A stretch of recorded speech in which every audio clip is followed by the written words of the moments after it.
시청자 여러분, 편안한 주말 보내고 계십니까? 3월 20일 토요 랭킹쇼 지금 출발합니다. 이현종 문화일보 논설위원, 최영일 시사평론가, 류재화 변호사 나오셨습니다. 어서 오세요. 안녕하세요. 그럼 저희가 준비한 첫 번째 한 랭킹 지금 바로 만나보시죠. 오늘의 첫 번째 한 랭킹은 뒤늦게 메가 수용 단일화 양보쇼.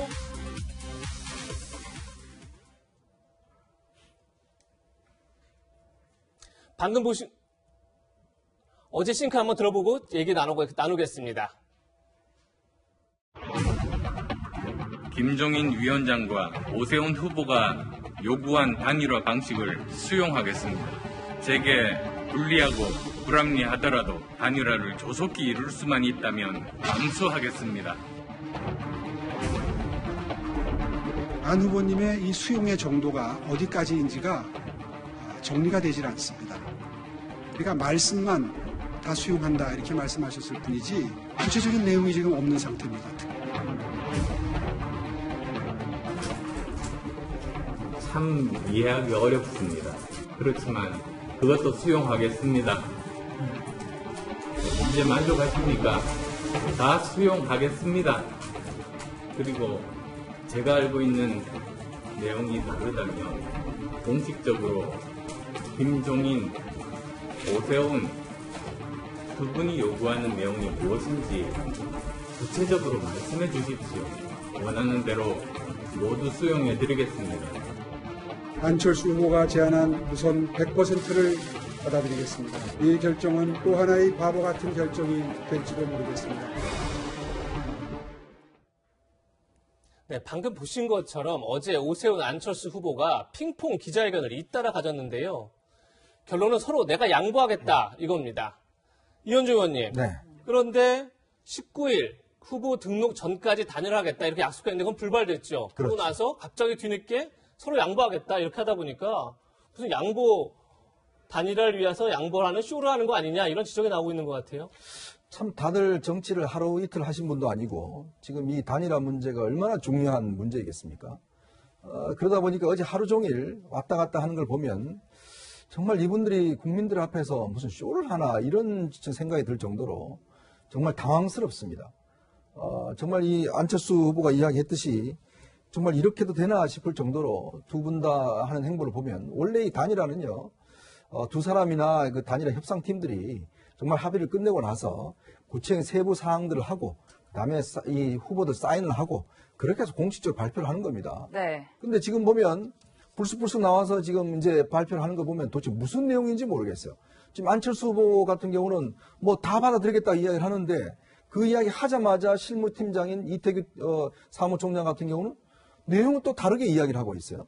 아니 김종인, 오세훈은 아니라고 그러는데 그 안 자체를 서로 다르게 이야기하고 있다 그러면 도대체 그럼 이 협상팀들은 누구하고 이야기를 하는 겁니까? 서로 다른 사람하고 이야기한다는 것밖에 되지 않지 않습니까? 또 그 다음에 이제 오세훈 후보도 마찬가지로 지금 또 받아들이겠다 했다가 결국 자신들의 처음의 안을 완전 처리하고 또 안철수 후보가 냈던 안을 다 받아들인다고 그랬어요. 네. 정말 이게 지금 서로 이제 이 단일화 시한도 일단 넘겨놓고 또 지금 이제 다 받아들이겠다 했는데 지금 이 시간 현재까지도 합의가 안 되고 있습니다. 도대체 왜 이런지 모르겠어요. 아니 다 받아들이겠다는데 왜 합의가 안 되고 있는 거죠? 국민들은 궁금증을 가질 수밖에 없어요. 결국은 국민들을 상대로 해서 여론전을 펼치는 게 아니냐, 서로 유리하게. 지금 일단 여론조사 해놔놓고 결과를 좀 더 잘 나오기 위해서 내가 양보했다는 거를 뭔가 선전하기 위해서 국민을 상대로 저는 여론전 쇼를 하고 있다. 이런 지금 비판을 드리고 싶습니다. 네. 예. 평론가님 이렇게 강하게 비판을 해주셨는데 이렇게 서로 양보 선언을 하면서 웃지 못할 상황이 또 발생하는 것 같은 게 저희가 그래픽을 좀 준비를 해봤어요. 이제 당초 두 후보가 여론조사 중에 그 유무선 전화 비율을 두고 의견이 좀 엇갈렸어요. 네. 오세훈 후보의 경우는 10% 유선 전화를 포함시키자 이렇게 주장을 했고 안 후보는 100% 무선 전화 조사를 해야 한다 이렇게 주장을 했는데 어제 말씀처럼 이렇게 서로 양보를 하겠다고 하면서 두 후보의 안이 이렇게 바뀌어버리는 기현상이 발생을 했더라고요. 기현상일 뿐만 아니라 그래서 오후에는 단일화 그럼 되는 거야? 그랬는데 안 됐잖아요. 예. 왜 안 됐지? 한 명만 양보했어야 되는데. 둘이 동시 양보를 하다 보니까 두 사람의 안이 뒤바뀌어 버린 거죠. 예. 그러니까 그동안과 180도 다르게 안철수 후보는 아니 유선전화 10% 넣자니까요? 이러고 지금 오세훈 후보는 무선 전화 100%로 합시다. 아니 그냥 한 반나절 만에 거꾸로 돼버렸어요. 그래서 이 시간차는 좀 있었습니다만 안철수, 오세훈 동시 양보, 낮에 속보가 이렇게 나왔습니다. 그러니까 둘 다 양보해버린 게 오히려 아주 우습게 됐다. 그래서 지금 아까는 이게 양보 쇼 아니냐 그랬지만 오후에 이 상황은요. 예. 두 후보는 동시 양보했는데 실무 협상은 난항. 이게 이상하잖아요. 그렇죠. 풀려야 되는데. 그러니까 사실은 아까 저 얘기가 나오면서 이제는 상대안을 서로 하자고 주장하고 있다. 이거 코미디 아니냐. 이런 얘기까지 나와버렸습니다. 네. 예. 그러니까 야권 후보들은 서로 양보하겠다 이렇게 밝히고 있는데 실무팀에서는 꼭 그렇지 않은 것 같습니다. 어제 실무팀의 분위기 같이 한번 보시죠. 이 또한 이태규 시킨가? 아니죠. 뭡니까? 난 신뢰가 안 가. 아니, 총장님 좀 전화는 좀 받아주세요. 이렇게까지 지금 계속 쇼를 이렇게 일하면 선수끼리 진정성이 없지. 나는 제가 무슨 쇼를 아니, 합니까? 그건 도대체. 제가 잠깐만 한 5분만 뵐게요. 아니, 나중에 5분만 뵐게요. 나중에 이것도 예의가 아니잖아. 네, 안철수 후보는 주말에, 그러니까 오늘이죠. 오늘, 내일 여론조사를 해서 월요일 날 단일 후보를 발표하자고 밝혔는데 지금까지 실무 협상은 되지 않고 있습니다. 유재현 변호사님, 25일이 선거운동인데 그 전에는 단일화해야 되는 거 아니냐. 이제 2차 씨앗이 다가오고 있어요. 예. 그 전에도 가능할 것 같으세요? 어떻게 보십니까? 일단 어제 두 후보가 서로 양보까지 하기로 한 마당에 제 생각에는 뭐 빠르면 25일, 늦어도 투표용지가 인쇄되는 29일 전까지는 이제 단일화가 될 것이라고 봅니다. 보시면 어제까지가 원래 단일화 1차 데드라인이었는데요. 이제 어제 양 후보가 다 등록을 해버렸죠. 등록이 된 이상 기탁금 5천만 원을 둘 다 납부했을 것이고 그리고 투표용지에 두 사람의 이름이 모두 등장하게 됩니다. 25일에는 공식 선거운동이 시작되는데 이때부터 2주간 선거운동을 할 수 있습니다. 예. 선거운동이 시작되면 현수막도 걸어야 되고 명함도 배포해야 되고 여러 가지 선거운동 이제 행위들을 하는데 네. 이제 그게 사실 돈도 많이 들어가고 전체 14일이라는 선거 기간에 비해서 29일까지 기다려버리면 4일이 그냥 지나가 버리지 않습니까? 그렇죠. 그래서 아마 두 후보 모두 25일 전까지는 하려고 될 것이고 안 돼도 29일까지는 하지 않을까 싶습니다. 네. 오세훈 후보는 오늘 기자들을 만나서 지금 조금 전에 들으신 것처럼 25일 선거운동 전에는 반드시 단일화를 하겠다. 이렇게 다시 한번 공언했습니다. 그 목소리 들어보시죠. 어젯밤에 다시 만나 뵙고 한 3, 40분 정도 의견을 나눴습니다. 큰 틀에서 협상팀이 가동될 수 있도록 몇 가지 정리를 했고요. 25일이 법정 선거일이거든요. 반드시 한 명의 후보가 선거운동을 할 수 있도록 그 전에 무슨 일이 있어도 여론조사를 다 끝내자. 네, 단일화가 이렇게 지지부진한 데에는 양당의 감정 싸움이 격해지고 있는 것과 무관치 않을 것 같은데요. 사극에서나 보던 상황과 상황제까지 등장했습니다. 영상으로 확인해 보겠습니다. 이건 후보 뒤에 상황이 있는 것은 아닌가.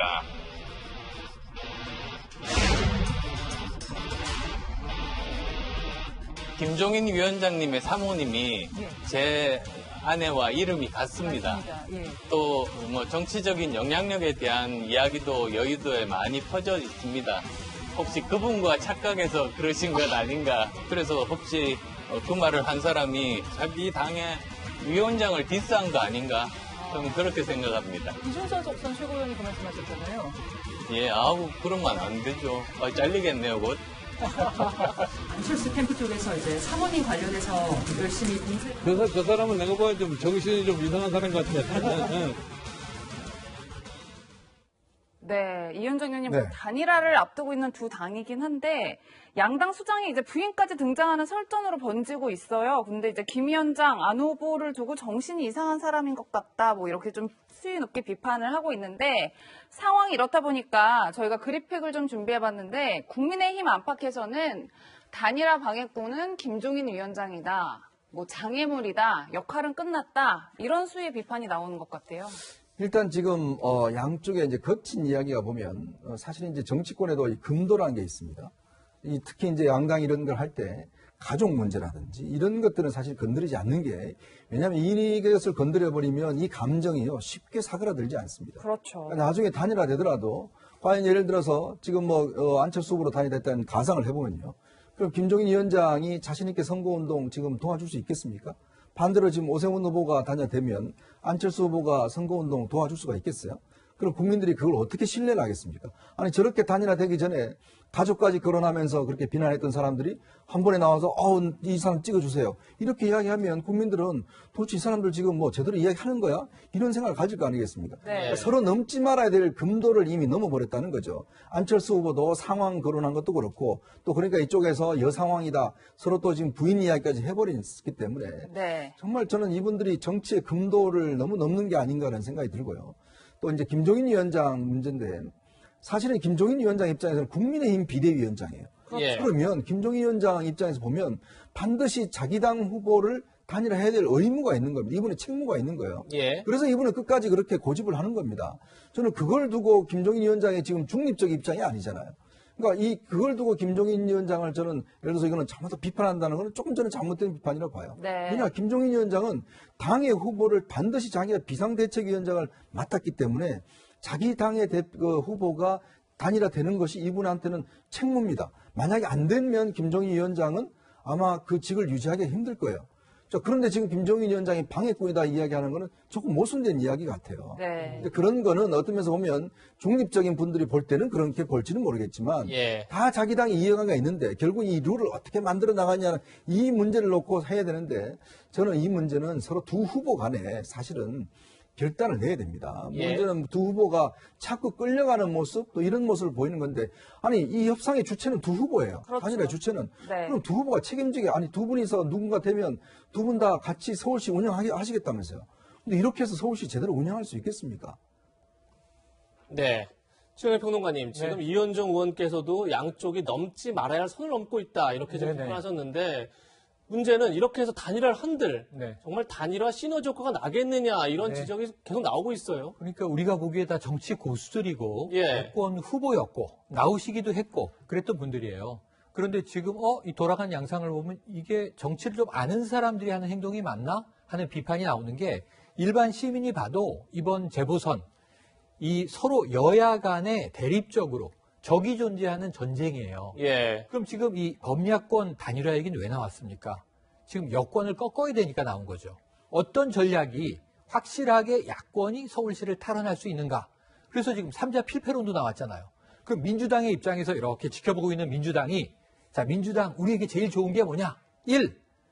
3명이 다 나오는 거다. 그러면은 지금 그래도 사실 불안불안하지만 한번 해볼 만하다. 안철수, 오세훈 다 나오면 좋겠다. 단일화 안 됐으면 좋겠다는 거 아니에요? 그렇죠. 두 번째, 굳이 단일화가 되더라도 아름답지 않은 단일화가 됐으면 좋겠다.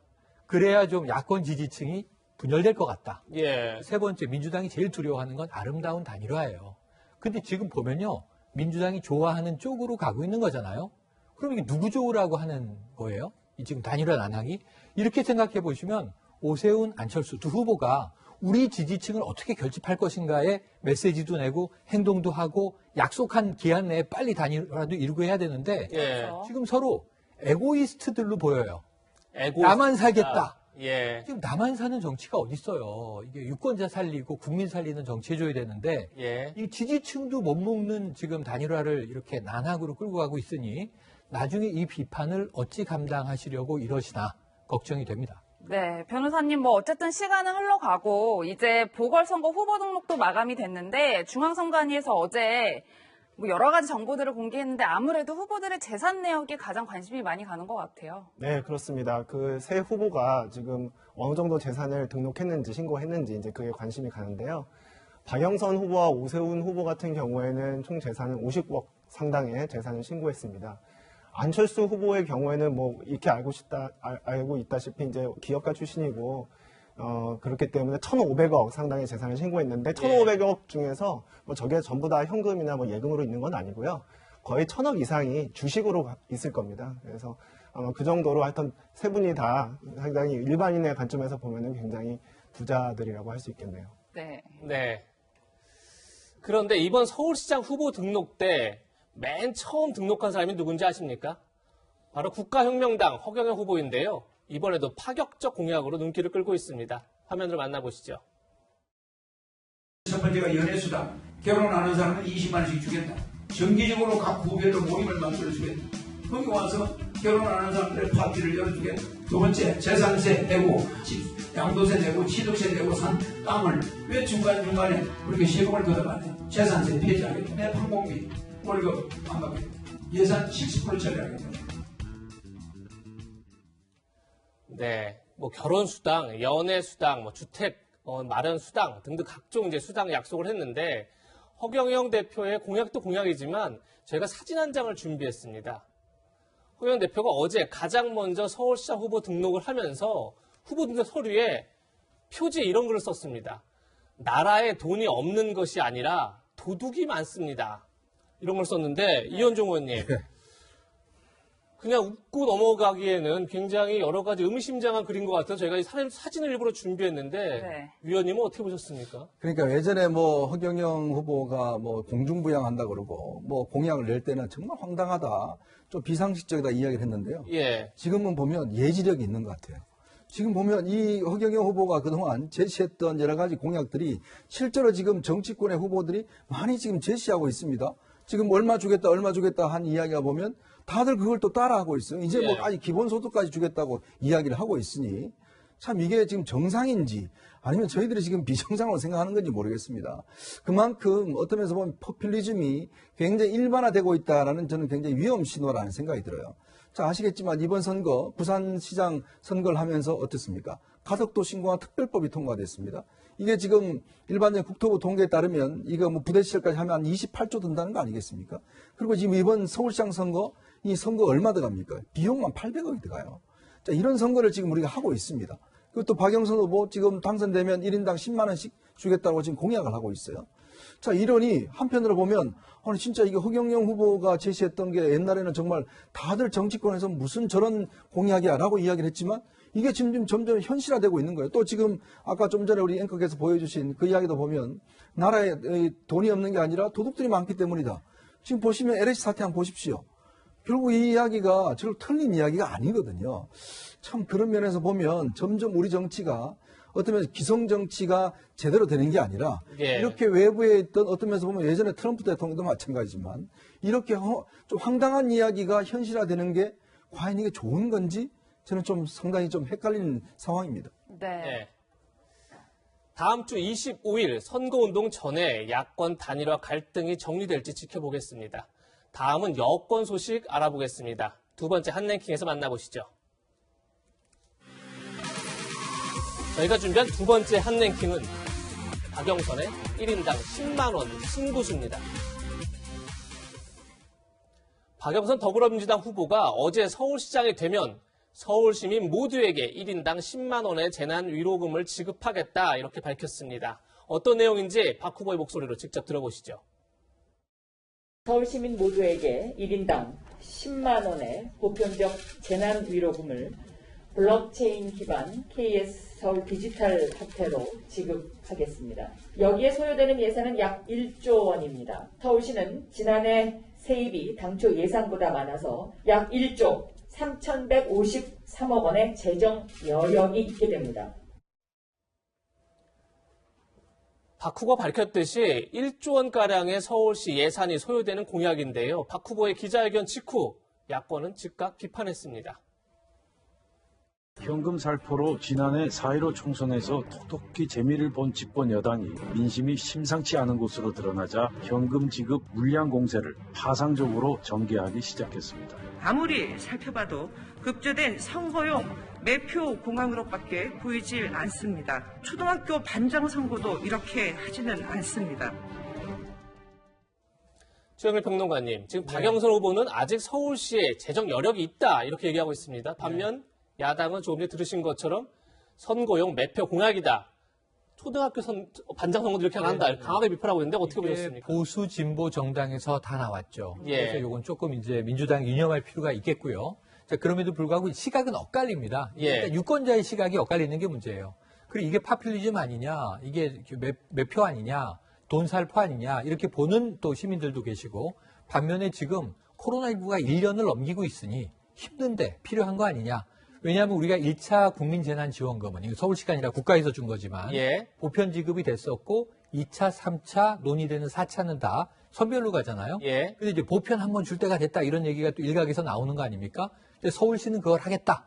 근데 사실 이걸 경기도는 하잖아요. 그렇죠. 경기도는 하고 있는데 이재명 지사와 어쩌면 또 같은 수도권에서 경쟁을 해야 되는 박영선 후보, 아직 뭐 시장이 안 됐습니다만 입장에서는 시도해 볼 만한 하나의 이제 공약이다 이렇게 볼 수도 있겠고, 이 지금 박영선 후보가 LH 사태 때문에 역풍을 맞았는데 중소벤처기업부 장관 출신으로 처음에 뛰어들었을 때는 그래도 꽤 호평이 있었잖아요.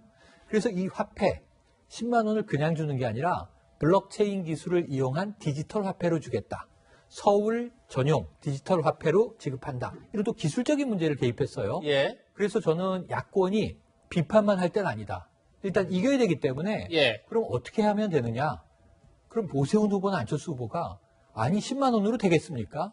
한 2, 30만 원은 줘야죠. 오히려 더 이렇게 나와야 이걸 네, 해소할 수 있는 걸로 예. 보는 거죠.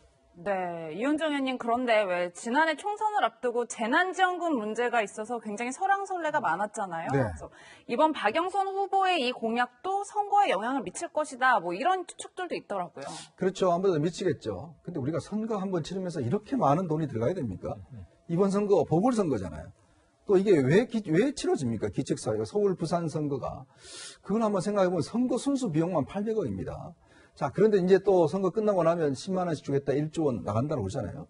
우리가 고사선거에 조삼모사라는 게 있어요. 예. 이게 속인다는 이야기거든요. 그러면 이번에 아시겠지만 얼마 전에 공시지가가 발표가 됐습니다.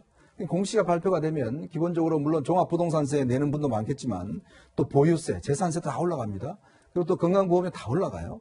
근데 지금 이 집값이 워낙 급속도로 올랐기 때문에 그 세금 부담이 많습니다. 그럼 세금 내야 되는 분 많거든요. 근데 그 세금 한 몇백만 원 내고 10만 원 받는 거죠. 자, 그러니까 10만 원 받을 때는 좋아요. 또 나가는 건 나갑니다. 자, 이게 사실은 이제 조삼모사격이에요. 그러면 우리가 선거라는 게 자꾸 치러지면 국민들의 생활이 나아야 될 텐데. 지금 한 번 선거 치르자마자 아까 최영일 평론 이야기했지만 그러면 야당 후보는 안 된다 그러면 아니 왜 여당은 준다고 너네는 안 된다고 그래? 이렇게 또 이야기를 하거든요. 그러면 묻고 더블로 가는 거예요. 20만 원 또 주는 겁니다. 자, 이렇게 되면요. 정말 이게 끝이 없습니다. 이 돈 누구 돈입니까? 이 국민들이 지금 세금으로 모아놓은 돈이에요. 근데 지금 코로나 국면이 빨리 끝나겠습니까? 안 그렇잖아요. 정말 필요할 때 쓸 데가 많지 않습니까? 네. 1조 3천억 정도 지금 예비비 있는데 이거를 1조 줘도 된다고 이야기를 하잖아요. 그럼 다 줘버리죠, 그러면. 그러니까 저는 이렇게 무책임하게 이야기를 할 수가 있는가. 정말 서울시를 운영하겠다고 하는 분들이 나서서 선거 때가 되면 이렇게 돈을 다 주겠다 이야기를 하는데 뒤로는 또 세금을 다 가져갑니다. 그러니까 결국 유권자가 똑똑해야 됩니다. 결국은 이런 여러 가지 포퓰리즘 공약에 대해서 유권자가 똑똑하게 대응을 해야지 그냥 따라가게 되면 또 다음 선거 때는 어떡하겠습니까? 이거 1년 뒤에 또 바로 선거 치릅니다. 내년에 또 그 서울시장 선거 또 있습니다. 예. 1년 뒤에. 그것도 생각해 보셔야 될 것 같습니다. 네. 예. 야당도, 그러니까 국민의힘도 재난지원금 자체에는 반대하지 않는다는 그런 말씀도 같이 드리고 다음 얘기를 이어가겠습니다. 이번 4월 7일 보궐선거는 박원순 전 서울시장의 성희롱 사건 때문에 벌어진 거죠. 지난 17일 박 전 시장의 피해자가 직접 기자회견을 열었습니다. 그날 피해자가 어떤 호소를 했는지 함께 들어보시죠. 그분의 위력은 그가 세상을 떠난 이후에도 그의 잘못을 인정하지 않는 사람들로 인해 저를 지속적으로 괴롭게 하고 있습니다. 자신들만이 정의라고 생각하는 사람들이 무자비하게 저를 괴롭힐 때 그들의 이념을 보호하기 위한 수단으로 활용되었고 동조하도록 하였습니다. 그분의 위력은 여전히 강하게 존재합니다. 네, 이 기자회견 이후 박 후보 캠프에 공동 선대 본부장에 있었던 남인순, 진섬희 의원 그리고 대변인을 맡았던 고민정 의원 모두 물러났습니다. 사건 초기 피해자를 피해 호소인으로 지칭했다는 이유에서 물러난 건데요. 그런데 고민정 의원이 캠프 대변인을 사퇴하면서 피해자에게 사과한 글을 두고 여러 가지 지금 댓글 달리고 있습니다. 일단 고민정 후보는 피해자에게 고통을 안겨드린 점 머리 숙여 사과드린다. 그냥 강하게 사과를 했고 그러면서 캠프 대변인직을 내려놓겠다. 이렇게 밝힌 상황인데요.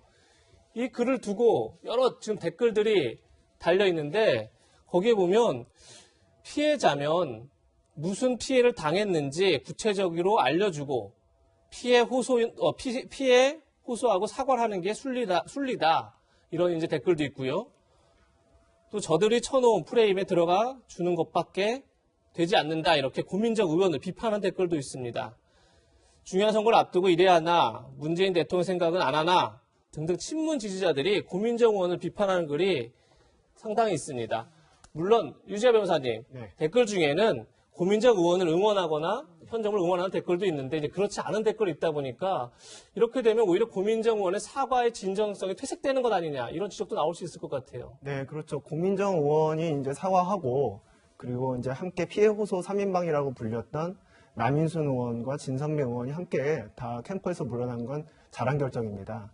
이제 아마 댓글이 달렸다고 해서 이제 그 잘한 결정이라는 그 의미 자체가 퇴색되지는 않을 것 같고요. 예. 다만 고민정 의원이 SNS에 올린 글에 달린 댓글들을 보면 이제 실제로 박원순 전 시장이 성희롱 내지 성추행을 했는지 여부에 대한 그 사실관계에 대해서 기본적으로 의문을 품고 있는 것 같아요. 하지만 이 박원순 전 시장이 재임 시절에 성추행과 성희롱을 했다는 사실은 국가위원회의 결정뿐만 아니라 국가인권위원회 결정이 그렇죠. 있었죠. 국가인권위원회 결정뿐만 아니라 그리고 관련 형사 사건의 1심 판결에서도 박원순 시장의 성추행으로 인해 피해자가 심각한 정신적 고통을 입었다는 취지의 판결이 있었거든요. 네. 그래서 우리 사회가 이제 최소한 이제 서로 동의하고 인정하고 넘어가야 될 사실관계 자체를 흔들어 버리면 한치도 앞으로 나갈 수가 없습니다. 그런 점에서 저는 그 댓글들에 동의하기가 좀 어렵습니다. 네. 네, 평론가님 이렇게 고민정 의원의 글뿐만 아니라 박영선 후보의 발언을 두고도 이제 논란이 되고 있는데 한 유튜브에 이렇게 출연을 했어요. 그리고 고민정 의원의 사태로 20만 표는 날아갔습니다라는 댓글이 있다라고 이제 소개를 하면서 발언을 한 건데 아무래도 이 발언에 대해서 야당에서는 무심결에 드러낸 위선과 집착이 더욱 무섭다. 그러면서 사과의 진정성이 없다. 이렇게 비판을 하고 있어요. 피해자에게 정말 공감하고 사과한 것이 맞느냐? 속으로는 표 계산만 하고 있는 거 아니냐? 이제 이런 야권의 비판이에요. 예. 이렇게 비판할 여지가 있는 발언이었는데 전체적으로 보면 이렇습니다. 그러니까 지금 이 사과 때문에 그 사퇴 때문에 섭섭해하는 지지층 일부도 있는 것 같다. 예. 대략 보면 이제 이건 이제 댓글을 인용한 거니까 이게 뭐 10만일지 20만일지 50만일지 우리는 알 수 없습니다만 뭐 그런 정도의 표가 날아갈 정도로 사실은 이 박원순 시장의 이 성범죄를 인정하지 않는 일부 지지층이 있다는 걸 언급을 한 거예요. 예. 근데 사실은 저 결론의 내용은 그런 분들의 표를 포기하더라도 나는 사과하고 간다라는 결론이니까 조금 이제 광의의 해석을 한다면 야당의 비판은 협의 해석이고 문구에 대한 광의 해석을 한다면 20만 표를 붙들겠다는 게 아니라 놓겠다는 거잖아요. 그러니까 저는 잘한 거라고 봅니다. 네. 박영선 후보가요. 그 박영선 후보가 고민정 의원의 사태로 20만 표가 날아갔다. 이 얘기는 박영선 후보의 생각이 아니라 이런 댓글이 있었다. 댓글도 이런 점도 있었다. 다시 한번 분명히 밝혀드립니다. 그런데 박원순 전 시장 성희롱 피해자의 기자회견 다음 날 방송인 김어준 씨는 이런 발언을 했습니다. 같이 들어보시죠. 어제 메시지 핵심은 민주당 찍지 말라는 거 아닙니까? 정치행위에 대해 비판은 다른 차원이 되기 때문에 그걸 비판한다고 2차 가해라고 하면 안 되죠. 이현정 의원님, 지금 이제 김어준 씨의 얘기를 들어보면 결국 어쨌든 정치에 선거에 개입하려는 건 아니냐. 이걸 가지고 2차 가해다. 이걸 비판하는 걸 2차 가해라고 하면 안 된다. 이렇게 이제 지적을 하고 있어요. 그러다 보니까 민주당은 지금 사과를 하고 있지만 어떤 친여 성애라고 할까요? 그런 진영 인사들의 2차 가해는 계속되고 있다. 이런 말도 나오고 있는데 어떻게 생각하십니까? 글쎄요. 그날 피해자가 민주당 찍지 말라고 이야기했나요? 저는 그렇게 안 보거든요. 근데 본인이 그렇게 해석하시는 거 아닙니까? 근데 그렇게 해석을 해서 그렇게 또 이야기를 하는 것인데 얼마 전에 아마 김어준 씨 방송에서 그게 있을 거예요. 샵 1번 뭐 운동한 게 있을 거예요. 그게 이제 1번을 찍읍시다라는 게 해서 선거법 위반인지 아닌지 논란이 됐다가 선거법 위반이 아니다라고 한 적이 있습니다. TBS에서 했던 거죠. TBS에서 예. 했던 운동이었죠. 예. 자, 그래서 그 논란도 있었습니다. 그러니까 저는 이게 지금 이 문제는요. 정말 이 문제만을 바라봐야 될 겁니다. 왜냐하면 이거 결국 이제 이 선거와 연결될 수밖에 없겠지만 피해자가 왜 저렇게 직접적으로 기자회견을 하게 됐는가에 대한 우리가 문제를 접근해 봐야 됩니다. 예. 특히 더군다나 그동안 진보 진영, 즉 민주당을 중심한 진보 진영 같은 경우에 어떤 여성의 인권 문제에 대해서 사실은 보수보다 더 관심 있다라고 이야기했지 않습니까? 그 운동을 했던 분들이 지금 대부분 다 여성 운동을 했던 분들이 지금 여당의 정치인들이 다 돼 있습니다. 그리고 그분들이 그 자신의 경력들을 내세워서 그동안 정치활동 많이 해왔습니다. 여성단체연합회 회장했던 남인순 의원이라든지, 그다음에 진선미 의원이라든지 그 전통이 있습니다. 또 여성부도 예전에 이호 여사가 있을 때 김대중 대통령 때 만들었던 게 바로 여성부예요. 그만큼 여성의 인권을 한층 더 높여놓은 역할을 한 건 바로 민주당의 업적입니다. 자, 그런데 지금에 나타나고 있는 이 모습을 보면 과연 이 민주당이 이런 업적들을 제대로 계승하고 있는가에 대한 저는 심각한 문제 제기를 하고 싶은 거예요. 예. 그러니까 즉 어떤 면에서 보면 그분들의 인권을 가장 먼저 앞장서서 해야 될 분들이 나서서 피해 호소인이라는 이야기를 하고 있으니 피해자 입장에서는 더 사실은 이 견디기 힘들었던 것이죠. 더군다나 최근에 어떤 한 기자가 이 책을 발간해서 도인과 피해자에 대한 굉장히 2차 가해성 그런 주장을 나왔기 때문에 또 이런 기자회견이 마련된 것이거든요. 네. 세상에 이런 부분에 대해서 우리 사회가 좀 더 보듬어안아야 됩니다. 그런데 정치권이 자신의 정치적 유불리에 따라서 이렇게 또 2차 가해를 하면 이 피해자 입장에서 만약에 앞으로 권력에 의한 이런 성추행을 당하는 분들 같은 경우에 이 모습을 보면 과연 이걸 고발할 용기가 나겠습니까? 그걸 앞장서야 될 정당에 자꾸 이런 식으로 이걸 정치적으로 해석해버리면 이런 문제, 이 문제 해결되지 않습니다. 예. 네, 변호사님, 뭐 실제로 그 친여 성향 단체에서 그 박원순 전 시장 성희롱 피해 여성을 선거법 위반으로 고발을 했는데 뭐 어떤 결과가 나왔나요? 예, 지금 화면에서 나오지만 이 서울시 이제 선거관리위원회 지도과에서 그 유권 해석을 판단을 해줬습니다. 이제 공직선거법에 보면 공무원이 자신의 지위를 이용하거나 자기 직무와 관련해서 선거에 영향을 미치면 처벌받도록 돼 있거든요. 예. 근데 우리 서울시 선거관리위원회는 이제 공직상 지위나 영향력을 이용하여 선거에 부당한 영향을 미쳤다고 볼 수 없다. 네. 그러니까 공직선거법 위반이 아니다 이렇게 판단했습니다. 제 생각엔 타당한 이제 결정인 것 같고요. 지금 피해자가 이제 기자회견에 나와서 피해자로서 자신의 입장을 얘기를 한 것이지 서울시청 공무원으로서 이제 그 직무와 관련돼서 혹은 그 지위를 이용한 것은 아니기 때문에 선관위 판단이 타당하다고 볼 수 있겠네요. 네. 예. 앞서 김어준 씨 얘기가 나와서 한 가지 사안을 더 짚어보겠습니다. 지난 1월 달에 김어준 씨 등 7명이 카페에서 모임을 한 그런 사실이 알려지면서 논란이 있었죠. 그런데 마포구가 이 사안부터 볼까요? 1월 17일 날 김어준 씨 등 7명이 상암동에 있는 한 커피 전문점에서 모였습니다. 그런데 과연 이것이 5인 이상 사적 모임 금지에 해당되느냐? 마포구가 서울시에 의뢰를 했고 서울시는 2월 3일에 사적 모임에 해당된다. 따라서 행정명령 위반이며 과태료를 부과하는 게 맞다. 이렇게 마포구에 설명을 했습니다. 그런데 18일 날 지난 18일 마포구는 공적 업무로 판단돼서 과태료 부과를 하지 않겠다. 이렇게 밝힌 상황입니다. 변호사님, 그런데 제가 좀 흥미롭게 본 것은 지금 보신 것처럼 마포구 관계자가 고문 변호사 2명의 법률 자문을 받은 결과 해당 모임은 5인 이상 사적 모임 금지, 행정명령에 해당되지 않는 것으로 해석된다. 아마도 TBS에서 당시 7인이 모였지만 그것은 방송 모니터링을 위한 어떤 공적 업무를 하기 위해서 모였다. 이렇게 이제 해명한 것을 받아들인 건데 김어준 씨를 위해서 법률 자문까지 받았다. 이 점 어떻게 보십니까? 마포구청 입장에서는 어쨌든 행정처분을 해야 되는데 이게 사안이 명확하지 않고 법률관계가 어떻게 이제 법률관계를 이제 해석해야 될지가 명확하지가 않으니까 법률 자문은 받을 수 있다고 봐요. 하지만 그 자문의 내용과 이제 마포구청의 결정이 저는 좀 납득하기 어려운데요. 왜 그러냐면 이제 중앙재난안전대책본부에서 이런 유형의 어떤 집합금지 위반 관련해서 이미 지침을 내린 바가 있습니다. 그 지침에 보면 회사의 업무상 회의나 모임은 집합금지에서 예외가 돼요. 예외가 되지만 그 업무나 그 회의 이후에 참석자들이 식당이나 카페에서 모임을 하는 것은 이거는 업무상의 어떤 그 모임으로 볼 수 없기 때문에 예외로 쳐주질 않습니다. 그런데 이제 지금 이 김어준 씨 사건과 관련해서는 지금 TBS 관련된 그 관계자들이 함께 차를 마셨다고 해서 이거를 업무와 이제 관련이 있다고 봐준 것 같은데 만약에 이렇게 본다고 치면 회사 내에서 업무 끝나고 하는 회의식과 모든 어떤 어떤 차담이라든가 이런 것들이 다 업무 관련성이 인정돼 버리거든요. 예. 그렇게 돼 버리면 지금 이제 전국적으로 이제 5인 집합금지 명령은 동일하게 적용이 되고 있는데 기준이 이렇게 불명확해지면 굉장히 법적 혼란이 있을 수밖에 없습니다. 그래서 저는 제 이제 변호사로서 제 견해는 마포구청의 이제 처분이 좀 납득하기 어렵다 그런 생각입니다. 네, 위원님 뭐 납득하기 어렵다는 말씀 주셨는데 실제로 올 초쯤에 금태섭 전 민주당 의원이 한 언론과의 인터뷰에서 이런 얘기를 했더라고요.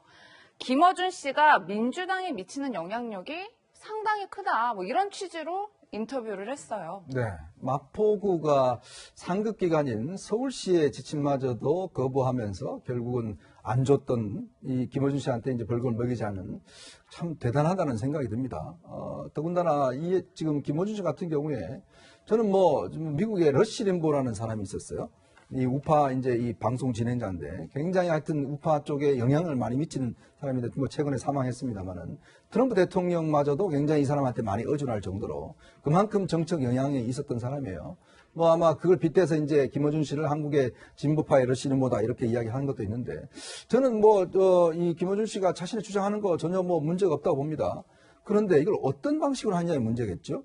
자기가 운영하는 뭐 유튜브라는 이런 데 하면 뭐 그게 뭐가 문제가 되겠습니까? 네. 그런데 이거를 지금 TBS라는 공영방송에서는 하고 있다는 것 자체가 저는 문제제기 하고 싶습니다.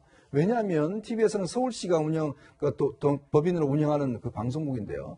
여기에 운영 자금을 대부분을 서울시 세금으로 지금 충당하고 있습니다. 1년에 뭐 한 400억 가까이를 지원하고 있는 걸로 알고 있는데요. 그렇다면 공영방송이라 하는 것은 최대한 서울시에는 민주당 지지하는 분도 있고 그다음에 국민의힘 지지하는 분도 있고 아무 정당 지지 안 하는 분도 있지 않겠습니까? 그러면 방송이 중요한 것은 최소한의 공정성을 유지하는 것이잖아요. 근데 지금 이해찬 의원이 뭐 했다라고 하는 민주당의 큰일을 하는 사람이다. 그러면 어떤 면에서 보면 이게 한 정파의 방송처럼 우리가 인식되고 있지 않겠습니까? 그러면 방송심의위원회나 이런 데서는 어떻게 해야 되나요? 그러면서 본다면 이 부분에 대해서 저는 앞으로 이제 서울시장에 누가 되든지 간에 이 관계는 좀 저는 정리를 해야 된다 봅니다. 저는 김어준 씨의 주장과 이 발언에 대해 전혀 비판할 생각이 없습니다. 예. 할 수가 있는 거죠. 그러나 문제는 이걸 어떤 수단을 통해서 하는가 이 문제는 따져봐야 될 문제거든요. 왜냐? 내가 내고 있는 세금을 통해서 전혀 공정치 못한 방송을 할 때는 이거는 말이 안 된다는 이야기거든요. 이거는 이 좌우를 떠나서 이거는 전 서울시의 공정성과 국민의 기본적인 권리의 차원에서 이 문제는 접근해야 되는 것이 아닌가 생각이 듭니다. 네. 과연 김어준 씨처럼 일반인들도 커피 전문점에서 5명 이상이 모였을 때 과연 똑같이 과태료를 부과하지 않을 것이냐 이런 논란이 계속 커지고 있는 건데 과연 시민들의 생각은 어떨지 채널A가 직접 물어봤습니다. 되게 언짢죠, 솔직히 말하면. 다 같이 이제 지키자고 약속한 부분인데 서울 시민들이 다 이렇게 5인 이상 모이지 않으려고 노력을 하잖아요. 그런 다른 사람들은 좀 노력이 된 게 아닌가. 네, 최영일 평론가님, 지금 국민의힘에서는 김어준 씨를 두고 문재인 정권의 천하무적이냐 이런 표현까지 쓰는데 평론가님은 어떻게 보십니까? 저는 뭐 이 공격받을 여지 그런 것들이 있죠. 지금 판단이 애매합니다. 그래서 저는 마포구가 판단의 근거를 좀 이제 제시하는 게 제일 좋아요. 예. 예를 들면 이제 이 TBS 측의 해명은 이렇습니다. 방송이 끝나고 방송 작가와 PD, 제작진이 함께 카페에서 차를 마시면서 업무 회의를 한 것이다. 보통 방송 프로그램이 끝나면 데일리 라디오의 경우에 끝나면 그냥 퇴근하는 게 아니고 30분, 1시간 회의를 하죠. 예. 내일은 어떤 이슈를 다룰 것인가, 누가 섭외되어 있는가. 그래서 그런 내용이 회의록으로 작성되어 있으면 이건 업무 회의로 볼 수 있고 근데 아무런 내용이 근거가 없다. 예. 그러면 이거는 공적 업무라는 것을 증빙하기가 어렵잖아요. 그럼 마포구가 어떤 근거로 공적인 이 회의다라고 판단을 했고 그럼 서울시는 또 어떤 근거로 이건 사적 모임이라고 판단했는지 우리가 어떤 주관성을 가지고 다투는 것보다는 근거 중심으로 한번 판단을 해보면 받아봤으면 좋겠다는 생각이 들어요. 그리고 저는 이런 고민을 해봐요. 지금 TBS하고 방송계가 이 김어준 씨의 프로그램에 대해서 지금 동시간대 부동의 1위를 계속하고 있어요. 예. 그럼 이 공영방송, 민영방송, 상업방송 굉장히 많은 텔레비전, 라디오 방송이 있는데 청취율 1위를 한다는 것 자체가 또 대중에게 인정받고 있다는 측면이기 때문에 예. 지금 야권의 많은 후보들이 내가 시장이 된다면 저 프로그램 없애겠다, 뭐 고치겠다, 손을 보겠다 이런 얘기를 또 공약처럼 하셨단 말이에요. 예. 근데 그럼 문제는 뭐냐면 청취율 1위라는 게 굉장히 또 방송계에서는 적지 않은 파워라는 겁니다. 그렇죠. 그래서 이게 우리가 함께 가지고 있는 숙제가 많다는 생각이 듭니다. 네. 예. 지금까지 정치권 소식 짚어봤습니다. 이번에는 어제 자정에 나온 속보 전해드리겠습니다. 세 번째 한랭킹에서 만나보시죠. 저희가 준비한 세 번째 한랭킹은 한명숙 사건 위증 강요, 결국 불기소입니다. 박범계 법무부 장관의 수사지휘권 발동으로 시작된 한명숙 전 국무총리의 모해 위증 사건 재심의가 어제 자정 불기소로 결론이 났습니다. 어제 열린 대검, 부장, 전국고검장 확대회의에서 나온 결론인데 박 장관의 향후 대응이 주목됩니다. 네, 이번 사건을 먼저 짚어봐야 될 것 같은데요. 한명숙 전 총리 불법 정치자금 사건에서 비롯된 사건입니다. 준비된 그래픽을 좀 함께 보실 텐데요. 시간은 지난 2007년으로 거슬러 올라갑니다. 한명숙 전 총리가 고 한만호 한신건영 대표에게 9억 원가량의 불법 정치자금을 받은 사건인데요. 그리고 지난 2015년 대법원이 정치자금법 위반 혐의를 유죄로 보고 징역 2년의 실형을 확정했습니다. 대법원의 판결 후에도 문제가 되는 점은 바로 검찰 조사 땐 한 전 총리에게 돈을 줬다던 한만호 씨가 1심 재판 도중 갑자기 말을 바꿨기 때문인데요. 이에 검찰은 한 씨가 진술을 바꾼 이유를 밝히고자 한 씨 동료 재소자들을 증인으로 불렀습니다. 이때 일부 재소자들 한 씨가 위증을 미리 준비했다라는 취지로 증언을 한 건데요. 이걸 놓고 당시 수사팀 검사들이 재소자에게 거짓 진술을 강요했다는 의혹이 제기된 겁니다. 이에 박범계 법무장관뿐 아니라 전임자인 추미애 장관도 재소자가 위증을 했는지 확인하라는 지시를 내렸는데요. 이에 대검 감찰부는 무혐의 처분을 내렸지만 지난 17일 박 장관의 수사지휘권 행사로 오늘 자정까지 기소 여부를 다시 심의한 겁니다. 네, 지금 황실 앵커가 사건 개요를 정리했는데 류지아 변호사님, 어제 대검 부장 그리고 고검장 회의에 14명이 참석을 했습니다. 그런데 결국은 단일된 의견이 일치가 안 돼서 투표를 했는데 10명이 불기소 의견을, 2명이 기소 의견을, 2명이 기권했다. 압도적으로 불기소 의견이 많았던 건데 어떻게 이 사건 보고 계십니까? 일단 이 결론 자체는 충분히 예상할 수 있었던 것으로 봅니다. 왜 그러냐면 이제 박범계 장관이 수사지휘권을 발동한 다음 날 조남관 그 검찰총장 권한 대행이 이 대검 부장 검사들의 회의를 확대해서 이제 일선 고검장들을 참여시키기로 했거든요. 근데 일선 고검장들의 경우에는 굉장히 이제 예를 들어서 지금 이제까지 현재 정권이 해왔던 검찰 개혁에 관해서 이제 반대 의사를 표명한 사실도 있기 때문에 이제 아마 이제 고검장들이 개입을 했을 때 굉장히 전향적인 의견이 나오기는 좀 힘들었지 않았을까 이제 그렇게 생각합니다.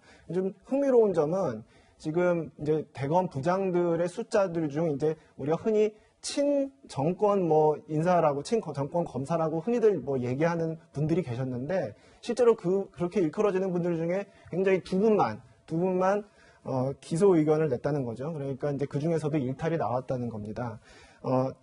이미 이 사건의 경우에는 작년에 6월에 이미 윤석열 검찰총장이 있었을 때 서울중앙지검, 그러니까 이성윤 서울중앙지검장 산하 인권감독실에서 이미 무혐의 처분을 한 번 한 사실이 있고요.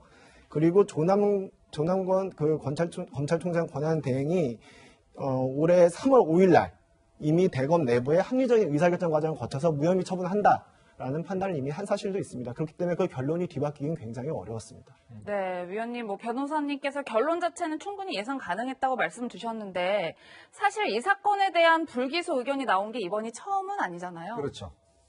그러니까 이제 이 사건의 발단이 이제 말이 어려운데요. 모해라는 게 무슨 뜻이냐면 남에게 해를 입힐 목적으로 해서 위증을 했고 그러면 그 위증한 사람에 대해서 기소 여부를 결정하는 겁니다. 근데 기소 여부를 결정하게 되면 그 위증을 강요한, 교사한 검사들의 공소시효가 중단이 돼요. 그러니까 결국 목적은 뭐냐면 그 어떤 재소자의 기소를 하게 될 경우에 그걸 강요했던 검사들을 조사할 수 있다. 이걸 이제 만들어내기 위해서 지금 이제 어제 그 회의를 한 거거든요. 근데 결국 이 문제는요, 아주 근본적으로 뭐냐면 결국 한명숙 전 총리가 대법원에서 확실한 증거에 의해서 유죄가 확정이 됐지 않습니까? 그런데 이 문재인 대통령이 예전에 그런 이야기를 했어요. 한명숙 전 총리는 역사와 양심의 법정에서 무죄다라는 이야기를 했습니다. 바로 이제 그 부분에서부터 이 문제가 시작을 한 겁니다. 즉 우리가 확정 편향이라고 이야기를 하죠. 한명숙 전 총리는 무죄다라는 것이 여권이 가진 확정 편향이에요. 이거를 증명하기 위해서 굉장히 무리하게 지금 억지를 부리다가 저는 결국 이제 지금 이 사태까지 왔다라고 저는 개인적으로 생각을 합니다. 그건 뭐냐면 이미 이 사안 자체에 대해서는 어떤 면에서 보면 증거가 너무 확실하기 때문에 바꿀 수가 없어요. 그러면 그 수사 과정에서 검사들이 이 증언을 어떤 면에서 보면 강요를 해서 문제를 발생했다라고 하면 나중에 어떻게 되겠습니까? 그래서 한명숙 총리의 사면이나 재심 청구를 할 때 중요한 사유를 쓸 수가 있잖아요. 그런 근거를 마련하기 위해서 저는 이런 일을 이제 그동안 해왔는데, 문제는 그동안 이 사건에 참여했던 지금 많은 검사들과 또 지금 대검과 이 실무자들이 검토를 해보니 이거는 사건이 안 된다는 거예요. 그러니까 불기소 의견을 거듭냈는데도 불구하고 이미 추미애 장관이 있을 때 수사지휘권을 발동해서 이미 결론을 냈잖아요. 예. 또 그걸 박범계 장관이 또 수사지휘권을 한 겁니다. 자, 이문정 그 연구관 의견 들어라. 그게 수사지휘서에 이문정 연구관 이름이 7번 나옵니다. 그 뭐냐면 이 사람 말대로 해라라는 이야기예요. 그러니까 지금 조남관 대행은 꼭 하겠습니다. 그렇지만 단 이 고검장들 6명과 함께 하겠습니다라고 이야기를 한 거예요. 근데 이 법률 전문가들이 밤늦게까지 검토를 해보니 이게 안 된다, 불기소건이다라고 이제 결론을 내린 겁니다. 그러니까 10대 2대 2가 나온 거예요. 근데 그거를 지금 또 뭐 절차가 잘 됐는지 한번 살펴보겠다고 또 이야기를 하고 있는데, 글쎄 또 수사지휘권을 발동할지는 모르겠습니다. 그럴 여지도 솔직히 있어요. 근데 이제 좀 너무한 거 아닌가. 이렇게까지 전문가들이 검찰에서 결론 냈는데 또 뒤바꾸기 위해서 한다라고 할 경우는 아예 검찰을 다 믿지 못하는 거죠. 그 본인들이 그러면 하고 싶은 대로 하든지 이런 식으로 자꾸 하게 될 경우에 오히려 저는 이 사건에 대한 국민적 불신만 더 키워주는 게 아닌가라는 생각이 듭니다. 네. 여권이 이 사건에 대해서 확증 편향에 있다는 것은 이현종 위원님의 개인 의견인 점을 밝혀드리겠습니다. 추 전 장관의 감찰 지시 지난해 6월 달에 있었죠. 그리고 박범계 장관의 수사지휘권 발동까지 여권에서 이 사건에 대해서 굉장히 오랫동안 이 사건의 재심을 해서 요구하고 있는데, 과거 문재인 대통령의 발언을 한번 들어보겠습니다. 법리의 판결이 아니라 정치적 판결이라는 비판을 받아 마땅합니다. 우리는 한명숙 전 총리가 역사와 양심의 법정에서 무죄임을 확신합니다. 네, 문재인 대통령이 한명숙 전 총리는 역사와 양심의 법정에서 무죄다 이렇게 말한 데 이어서 당시에 2015년 한명숙 전 총리가 유죄 판결 받은 뒤에 박범계, 당시에는 새정치민주연합 의원이었죠. 박범계 장관도 대법원이 권력에 굴종한 자기 모순적 판결을 내놓은 것이다 이렇게 강하게 비판한 바 있습니다. 최영일 평론가님. 네네. 결국 문재인 대통령부터 시작해서 박범계 현 장관도 마찬가지고 굉장히 이 사건에 대해서 뭔가 의구심이 여전히 남아있다. 이런 게 굉장히 강하다 보니까 2차례나 수사지휘권을 발동하고 검찰 입장에서도 3번이나 무혐의 처분을 내렸지만 여전히 앞으로도 어떻게 될지 모르겠어요. 근데 제가 좀 이해하는 포인트가 달라요. 예. 이 사건 모해 위증 교사를 수사하거나 기소하려고 하는 이제 박범계 장관의 현재 또 민주당의 일부 법조계의 기류는 한명숙이라는 이름을 지워달라는 거예요. 한명숙 사건이라는 걸 지우고 어떤 사건이 있는데 검사가 유죄를 입증하기 위해서 증거만으로는 부족하니까 거짓 증인들을 만들어서 조작했다면 반인권적이고 반위법적인 것 아니냐. 이걸 밝혀서 처벌할 수 있다면 처벌하자. 그러니까 한명숙 총리의 재심을 위한 게 아니다. 이런 얘기죠. 아니라도 한명숙 전 총리는 재심을 원하지 않는다고 지금 밝히고 있고요. 예. 그러니까 그 한명숙 재심 빼버리고 검사가 정말 법대로 수사해서 기소하고 재판을 한 건지. 왜냐하면 6명의 증인이 등장하는데 법정에서는 2명이 증언을 합니다. 근데 증언했고 전 진실을 말했습니다가 1명이고요. 돈 줬다는 그 한 모 건설업자부터 지금 잡고셨습니다만 예. 지금 다 돈 줬다고 얘기했는데 저 돈 안 준 게 맞습니다. 저 이 돈 준 거 들었다고 진술했는데 사실 이건 검사가 시킨 겁니다. 6명 중에 5명이 위증이라고 얘기를 하고 1명이 진실을 얘기했다고 얘기하는 상황이니까 이게 언론에서 탐사보도 프로그램에 여러 번 보도가 됐거든요. 예. 그걸 본 국민들은 이상하네. 1심에서 무죄인데 2심에서 유죄가 됐네. 근데 2심에 유독 증인들이 등장하거든요. 그러니까 그게 모두는 아니라고 봐요. 돈 거래 추적한 것도 있어요. 한 총리의 동생이 돈을 쓴 바도 있어요. 예. 그래서 저는 유무죄는 재심에 영향을 줄 가능성은 별건이고 예. 검사들이 제대로 수사한 거냐 잘못 수사한 거냐. 그러니까 이게 검찰개혁의 일환으로 보면 되는데 자꾸 한명숙 총리랑 연관이 되니까 오히려 전 박범계 장관이 더 난감하다. 이런 생각을 해봅니다. 네, 변호사님 이제 앞으로도 굉장히 중요할 것 같은데 어제 자정의 결과가 나왔고 오늘 방송 전까지 아직 박범계 장관의 입장은 나오지 않았어요. 그래서 저희가 어제 박 장관의 퇴근길 말을 좀 짚어봐야 될 것 같은데 결과가 나오면 과정이 어땠는지도 봐야겠다. 제가 중시한 건 과정이다. 일부 언론과 검사들이 이 문제를 한명숙 살리기로 왜곡하는데 전혀 사실이 아니다. 이런 발언을 했어요. 앞으로 박 장관이 어떤 선택을 하게 될까요? 앞으로 박 장관이 할 선택을 예측해 보려면 왜 수사지휘권을 발동했는지 그 이유를 좀 더 봐야 될 것 같습니다. 이 수사지휘권, 법무부 장관의 수사지휘권 행사라는 같은 경우에는 예전 같으면 검찰총장이 받아들이고 사퇴하는 수준의 굉장히 사실 뭐랄까 검찰과 법무부 사이에서는 굉장히 무리한 일이고 쉽지 않은 일이거든요. 예. 그럼에도 불구하고 박범계 장관이 수사지휘권 발동을 왜 했느냐? 일단 검찰의 잘못된 수사 관행이 있었다면 그것을 바로잡기 위해서였을 겁니다. 그건 최영일 평론가님 말씀하신 대로 그럴 건데 제 생각에도 저도 최영일 평론가 입장에 동의하는 건 한명숙 전 총리의 재심을 위해서다. 저도 아닐 거라고 봐요. 예. 왜 그러냐면 설사 이 건설업자 한모 씨의 검찰 진술이 가짜였다. 압력에 의한. 네, 압력에 의한 어떤 그런 진술이었다. 이렇게 본다고 하더라도 결론에 있어서 한 전 총리의 그 판결 결론에 있어서 전체 9억의 정치자금을 받았다고 하는데 그중에서 6억 정도는 흔들려요. 예. 하지만 3억은 대법관 전원이 만장일치로 이거는 검찰 진술과 관계없이 이거는 객관적인 물증이 워낙 확고하기 때문에 인정된다고 했거든요. 예. 굳이 이것을 재심을 해서 3억 받았다는 걸 확정받고 싶겠습니까? 제 생각에는 재심은 제 생각에 본질적인 일은 아닌 것 같고 대신에 한명숙이라는 이름을 지우고 검찰의 잘못된 수사 관행이라고 이름을 써셔야 된다고 말했는데 저는 그건 또 동의하지 않습니다. 한명숙이라는 이름을 지우고 저는 검찰 개혁과 윤석열이라는 이름을 써야 된다고 봐요. 왜 그러냐면 이게 이제 설사 이제 법적으로 이제 모해 위증 교사죄가 인정되지 않는다고 하더라도 이게 검찰의 잘못된 수사 관행이 밝혀지면 검찰 개혁의 명분이 될 수가 있고요. 그 다음 지금 이 한명숙 전 총리 수사팀 중에서 일원이 윤석열 전 총장이 아끼는 후배다라는 이문정 검사의 지속적인 얘기가 있었거든요. 그러니까 만약에 그것이 사실이라면 굳이 형사 사건, 그러니까 재심으로 가지 않는다고 하더라도 예. 법무부 장관의 감찰 행위를 통해서 이 검찰의 잘못된 수사를 밝혀냄으로써 검찰 개혁의 명분을 살리고 그리고 윤석열 전 총장에게 타격을 줄 수가 있는 거죠. 그래서 한명숙 총리의 이름은 지는 게 맞습니다. 하지만 그 대신 검찰 개혁과 윤석열 총장의 이름을 넣어야죠. 네. 네. 불기소 결정에 대해서 여야 정치권의 반응은 극명하게 엇갈리고 있습니다. 국민의힘은 이 사태를 초래한 박범계 장관의 사퇴까지 요구하고 있는데 보면 당연한 결과다. 대법에서까지 최종 판결이 난 사안에 대해 내 편이라는 이유를 들어 억지로 뒤집으려 했던 시도 자체가 비정상적이고 비상식적이다. 이렇게 국민의힘 대변인이 말하면서 국민과 나라를 혼란스럽게 만든 이들은 반드시 책임을 져야 한다. 그 시작은 법무부 수장의 사퇴다. 그렇게 좀 주장하고 있습니다.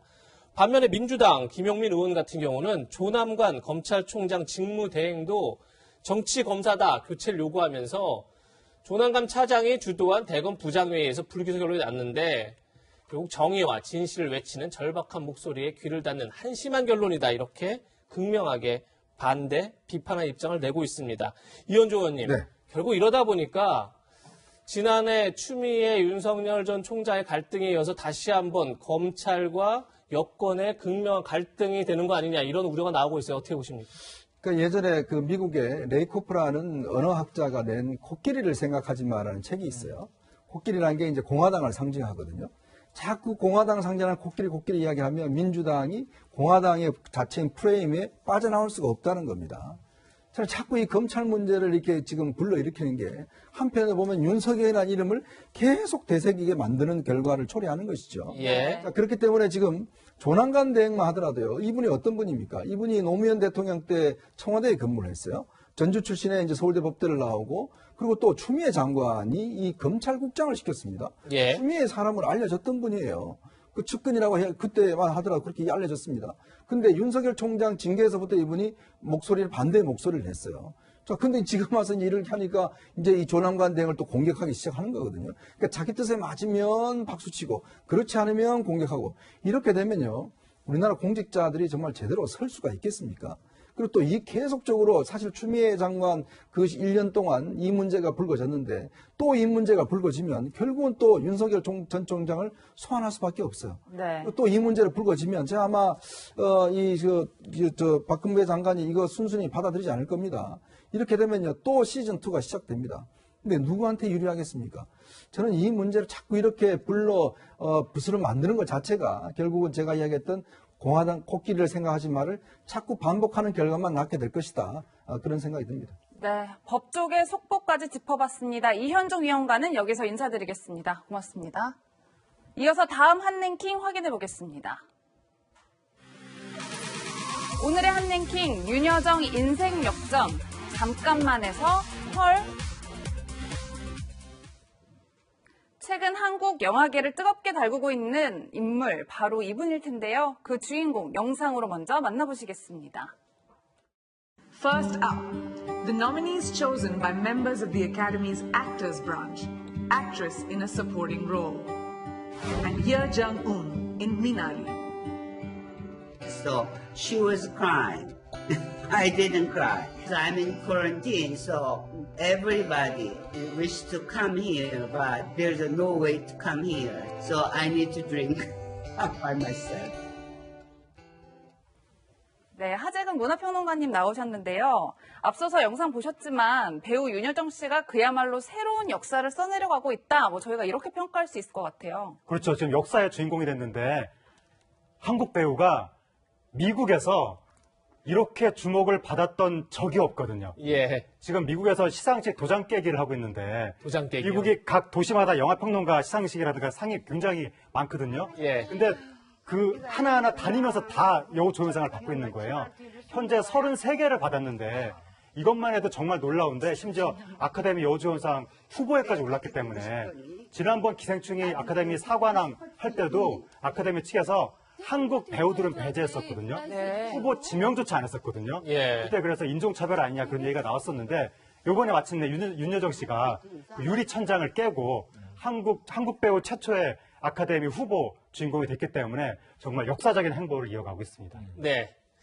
이런 가운데 윤여정 씨의 전 남편이죠. 가수 조영남 씨가 한 언론에 이런 글을 올려서 화제가 되고 있습니다.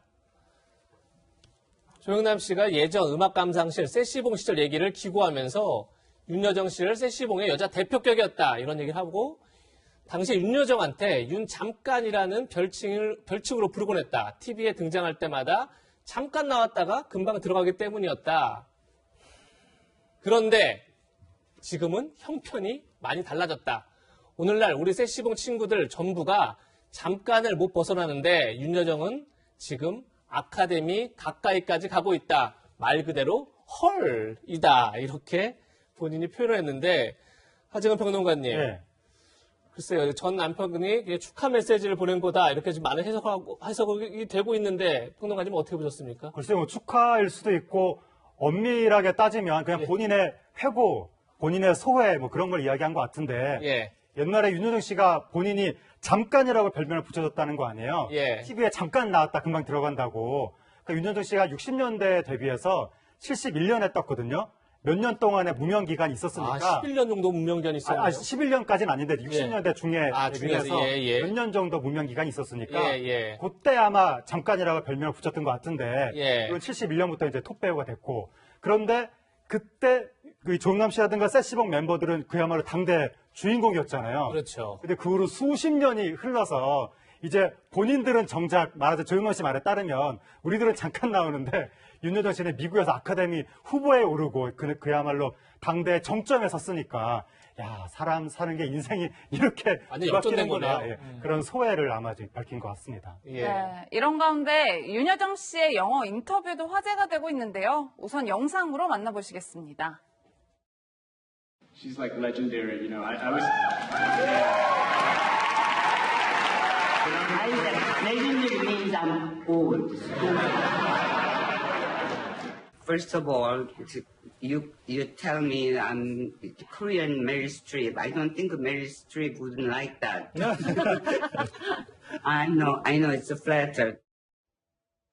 네, 평론가님 정말 영어 실력이 상당한데 실제로 제 주변 이 젊은이들 사이에서도 윤여정식 화법에 빠져들었다. 뭐 이런 얘기들이 있어요. 일단 윤여정 씨가 뭐 전 수상하리라 기대해 봅니다. 예. 4월 25일에 이제 수상을 하고 금유환영하면 아마 윤여정식 영어 교실 이런 게 열릴 수 있어요. 예. 이거 히트 칠 겁니다. 그런데 굉장히 쉽고 쉬운데 잘 구사해요. 근데 중요한 건 뭐냐면 언어라는 게 그 상대의 딱 마음의 공감을 일으켜야 되는데 그렇죠. 장황하게 뭐 설명해서 잘하는 게 아니라 이런 거예요. 윤스테이, 윤식당 이런 데서 이미 윤식당에서는 특히 외국에 손님들을 레스토랑에 받으면서 접객도 하고 하는데 이 오징어 먹물 요리가 나왔어요. 예. 손님이 물어봅니다. 농담인데 여기 혹시 독 넣어서 저 독살하려는 거 아니죠? 그랬더니 아주 쉽게 얘기해요. Not tonight, maybe tomorrow. 그러니까 오늘은 안 넣었어. 걱정하지 말고 먹어. 근데 내일은 몰라. 넣을지 안 넣을지 나도 몰라. 네. 이런 유머가 빵 터지게 만드는 거거든요. 예. 그래서 굉장히 미국에서도 본인 영어를 못한다고 하시는데 듣는 미국인들이 빵빵 터진다고 하니 좀 국내에서 이 윤여정 씨 언어는 결국 자신감이거든요. 그렇죠. 거침없이 얘기하거든요. 저런 좀 모습들을 젊은이들이 따라 배우면 좋을 것 같습니다. 네. 네. 윤여정 씨는 영화 배급사를 통해 아카데미 여우조연상 후보에 오른 소감을 전했는데요. 올림픽 선수들의 심적 괴로움에 본인의 마음을 비유하기도 했습니다. 여러분의 응원이 정말 감사하면서도 솔직히 굉장히 부담스럽습니다. 올림픽 선수도 아닌데 올림픽 선수들의 심적 괴로움을 느낄 수 있었습니다. 사실 노미네이터가 되면 이제 수상을 응원하시고 바라실 텐데 제 생각에는 한 작품을 다른 배우들이 연기해서 등수를 매기는 것이 아니기에 이 노미네이트만으로도 상을 탄 거나 같다고 생각합니다. 이렇게 속을 밝혔는데 하지만 평론가님, 예. 심적 부담이 상당해 보여요. 네. 예, 상당히 큰 것 같습니다. 윤여정 씨가 평소에 경쟁 구도 자체를 굉장히 싫어해서 예. 경연 프로그램도 못 본다고.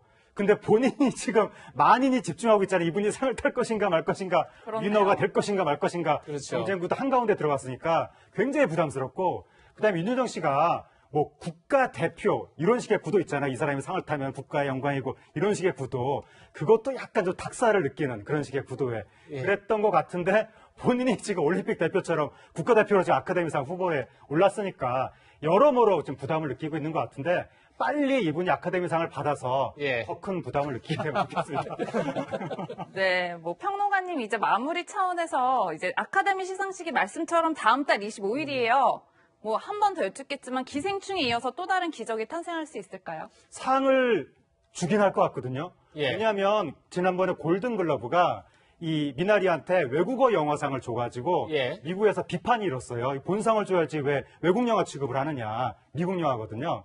그런데 이번에 아카데미상에서 후보 지명을 하는데 외국어 영화상, 그게 국제 장편 영화상인데 후보에서 배제를 해버렸습니다. 아. 그건 아무래도 골든글러브와는 달리 우리는 본상을 주겠다라는 예. 의미가 거기 깔려 있는 것이 6개 부분이 올라가 있죠, 지금? 무려 6개 부분이 후보에 올라갔는데 예. 문제는 경쟁작들이 굉장히 막강하기 때문에 네. 과연 얼마나 많이 줄지 하나만 줄지 그건 모르겠지만 최소한 하나 이상은 줄 것 같고 예. 만약 하나만 준다고 하더라도 그 주인공은 여우조연상 도장깨기라고 있는 윤여정 씨가 될 가능성이 가장 높아 보입니다. 네.